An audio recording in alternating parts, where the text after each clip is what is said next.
E agora a gente vai falar sobre grandezas inversamente proporcionais. A gente viu que nas grandezas diretamente proporcionais, se a gente multiplica uma das grandezas por um certo valor, a outra grandeza também será multiplicada por esse mesmo valor, tá certo? Vai usar a mesma operação. Se duplica de um lado, também duplica do outro. Se triplica de um lado, também triplica do outro. Já nas grandezas inversamente proporcionais, a gente vai ter que fazer o inverso, né? Por estar dizendo inversamente proporcionais. Qual é o inverso da multiplicação? É a divisão. Se o inverso da multiplicação é a divisão, se um lado multiplica, o outro divide, tá certo? Então vamos lá, né? Vamos entender através da prática. Observe aqui o seguinte, um exemplo. Para colher o milho que plantou, Francisco utilizará duas colhedeiras juntas. Vão colher toda a plantação em 6 dias, né? Todas essas colhedeiras vão colher a plantação em 6 dias. Se Francisco contratar 4 colhedeiras, em quantos dias será feita toda a colheita? A gente já tem a situação que eu deixei aqui. 2 colhedeiras vai fazer esse mesmo trabalho em 6 dias. E 4 colhedeiras. Observe o seguinte, se eu tenho 2 pessoas trabalhando, eu vou passar mais tempo para poder terminar o serviço, né? Se eu tenho mais pessoas trabalhando, então eu vou passar menos tempo. Então, um lado aumenta, o outro diminui. Se a gente for levar em consideração isso, o que é que a gente vai ter aqui? Se aqui multiplicou por 2, 2 vezes 4, aqui vai dividir por 2. 6 dividido por 2 vai ficar, no caso, 3, tá certo? Então vão passar 3 dias. Professor, mas como é que eu faço o cálculo dessa situação? Aí tá. Nessas situações, quando tem grandezas inversamente proporcionais, a gente vai ter que inverter um dos lados para poder calcular, tá certo? Como assim, professor? Um exemplo. Aqui eu tenho 2 quartos e aqui 6 e o número que a gente quer achar, tá bem? Só que a gente sabe que se aumentar um lado, o outro lado vai diminuir. Então a gente vai ter que inverter. Aí a gente inverte.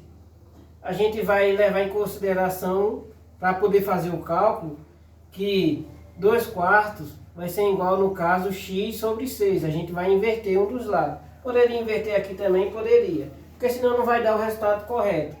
Se a gente for levar em consideração isso, vai aumentar a quantidade de dias. Eu vou deixar o exemplo para vocês verem. Vamos fazer aqui um exemplo aqui. Então isso aqui. 2 vezes x dá 2x. 4 vezes 6, 24. 24, aqui está multiplicando por 2. Aí eu vou dividir por 2 aqui. No caso vai ficar 12.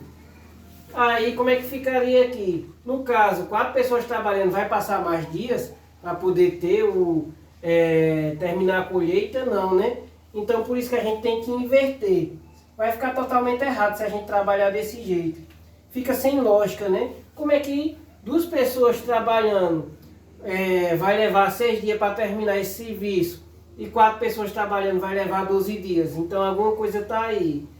Levando em consideração isso, a gente vai ter que inverter o outro lado para poder ter o resultado correto. Dessa forma assim. Aqui eu já inverti, eu vou multiplicar cruzado, meios pelos extremos. 4 vezes x dá 4x, 2 vezes 6 dá 12. Se 4 está multiplicando x, ele vai passar dividindo para o segundo membro. 12 dividido por 4, 3. Agora sim está correto. Se 2 pessoas trabalhando, passa 6 dias para terminar esse serviço, 4 pessoas trabalhando vai passar 3 dias. Então, a gente tem que levar em consideração que terá que inverter um dos membros, ou um lado ou outro, porque senão não vai conseguir trabalhar, tá certo? Então esse é um dos exemplos. Professor, mas ainda não entendi. Vamos levar em consideração que eu contrate 5 pessoas, não. Vamos supor 6 pessoas, vamos lá, né? Eu quero trabalhar com 6 pessoas aqui, como é que ficaria? Quantos dias eu vou passar?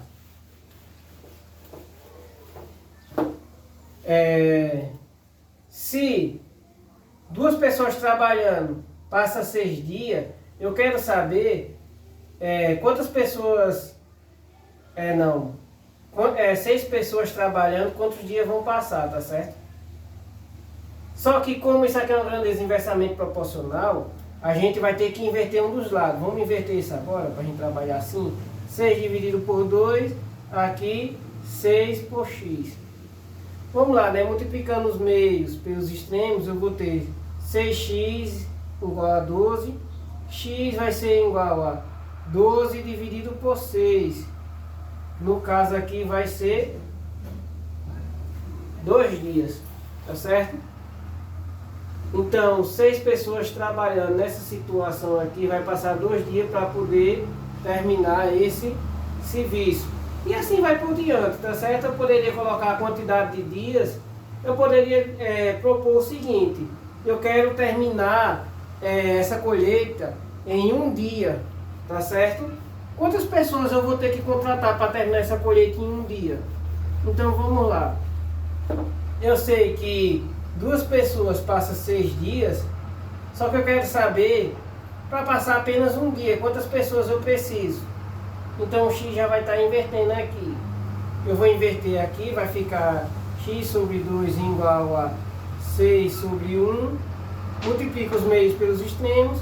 X vezes 1 dá x, 2 vezes 6, 12.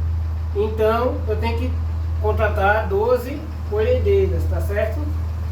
Para poder ter essa situação. Eu acho que deu para entender agora a ideia de grandezas inversamente proporcionais. A gente vai ver outra situação ali. Na outra situação, no exemplo que eu deixei, uma escola tem 48 livros para distribuir igualmente entre os vencedores de uma gincana escolar. Se os vencedores forem 2 alunos, cada um deles receberá 24 livros. Se forem 4 alunos, cada um receberá 12 livros. E se forem 6 alunos, cada um receberá 8 livros. Aí vamos colocar aqui na tabela como é que ficaria. Está dizendo que se os vencedores forem 2 alunos, vai receber cada um 24 livros. Se for 4, vai receber 12. E se for 6, vai receber 8, né? Pela lógica, né? Quer dizer, quantos livros eu tenho aí para distribuir? 2 vezes 24 dá 48. Eu só tenho 48 livros para distribuir. Então, por isso que eu multiplicando um lado, aqui eu multipliquei por 2, eu vou ter que dividir o outro lado, porque senão não ficará certo. Tá bem? Ou seja, 2 dividido 2 vezes 2 dá 4, aqui 24 dividido por 2 dá 12. Ou então, se eu tenho 2 vezes 3 dá 6, 24 dividido por 3 dá 8. Se um lado aumenta, o outro diminui. Mas professor, vamos levar em consideração que tenha 8 vencedores. 8. Quantos livros será para cada um? Vamos lá, né? Como é que eu vou fazer essa situação? Da mesma forma que a gente estava trabalhando no exemplo 1. Se for 2 vencedores, vai precisar, cada um vai ganhar 4 livros. Agora, se for 8 vencedores, quantos livros cada um vai ganhar? Leve em consideração, como é uma grandeza inversamente proporcional, se um lado aumenta, o outro diminui. E para calcular isso, eu vou ter que inverter. Vou inverter um dos lados aqui, vai ficar x sobre 24. Multiplicando os meios pelos extremos, eu vou ter 8x igual a 48. X vai ser igual a 48 dividido por 8. E 48 dividido por 8 dá 6. Ou seja, cada um vai receber 6 livros. E assim vai por diante. Eu posso fazer o cálculo que eu quiser. Se tiver 10 ganhadores, se tiver 12. E cada vez vai diminuindo a quantidade de livros. Enquanto maior for aqui, menor vai ser a quantidade de livros que vai ser distribuído por cada um. Então esse é um exemplo de grandezas inversamente proporcionais. A gente viu outros exemplos e nossa aula fica por aqui, tá bem?